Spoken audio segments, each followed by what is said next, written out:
আজকের দিনটা যে এত খারাপ যাবে আমার সেটা কখনো এক্সপেক্ট করিনি। তবে কি হয়েছে সেটা চলো পুরোটা প্রথম থেকে বলি।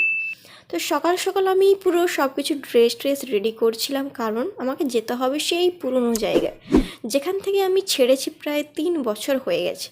আর ঠিক সেই জায়গা থেকেই প্রত্যেককে ডেকে পাঠানো হয়েছে নিজেদের প্রশংসাপত্র আনার জন্য, যেখানে প্রায় তিনটে বছর কাটিয়ে ফেলেছি।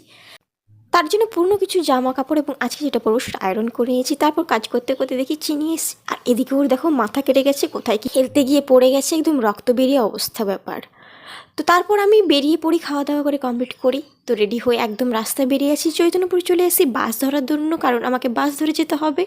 তার জন্য আমি এখানে ওয়েট করি। তারপর অনেকে আসে, অর্থাৎ আমার ফ্রেন্ডরা ছিল, একজন আসার বাকি ছিল। তারপর সঙ্গে সঙ্গে বাস চলে আসে, বাস ধরে নিয়ে বসে পড়ি পেছনে একটা সিটে। প্রথমে যেহেতু একটু দাঁড়িয়ে থাকতে হয়েছিল কারণ প্রচণ্ড ভিড় ছিল। তারপর চলে আসি কলেজে, কারণ সার্টিফিকেট দেওয়া হবে। সামনেই দেখতে পাচ্ছি প্রচণ্ড পরিমাণে ভিড় ছিল, ওখানেই প্রায় 2 থেকে 3 ঘন্টা কেটে গেছে। তারপর এখনও সময় লাগবে।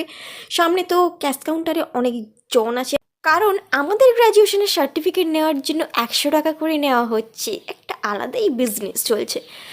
কলেজে অনেক দিন পর আসার পরে অনেক কিছু পরিবর্তন হয়ে গেছে। আর আর মেন পরিবর্তন তো অরেঞ্জ হয়ে গেছে সবুজ কালার থেকে।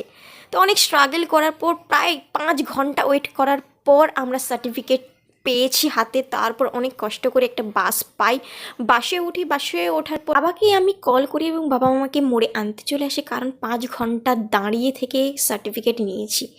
আর হ্যাঁ, আমার মতো কারা কারা রাজ কলেজ থেকে পাস আউট হয়েছে অবশ্যই ভিডিও দেখছো, কমেন্ট করে জানিও।